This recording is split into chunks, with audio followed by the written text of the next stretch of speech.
আসসালামু আলাইকুম। সাধারণ রান্নাঘর থেকে সাধারণভাবে আজকে দেখাবো আলু ভর্তা আর ডাইল। তো ডাইল আর আলু লার্কি সাশ্রয়ের জন্য আমি একসাথে সেদ্ধ দিছি। ডাইল বসাইছি, লবণ দিছিলাম না। এখন সুন্দর মতো ডাইলটাকে বাগার দিয়া ফলাবো। বসানোর সময় দেখাইতে পারি নাই। এখন ডাইলটা গইট্টা লবণ দিয়া সুন্দর মতো নামায় লাইছি। ডাইল আলু আলাদা করে লাইছি, এখন ভর্তা বানাবো। তো পেঁয়াজটাকে সুন্দর মতো মরিচ ভাজ্যা আলুটাকে সুন্দর মতো ভেঙে মরিচটারে চটকায়া আলুটাকে চটকায়া সুন্দর মতো ভর্তাটা এখন বানাবো। তো রান্নাটা যদি আপনাদের ভালো লাগে লাইক, সাবস্ক্রাইব আর শেয়ার করবেন বেশি বেশি।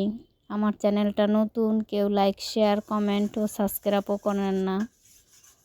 সবাই বেশি বেশি লাইক, শেয়ার, সাবস্ক্রাইব করবেন।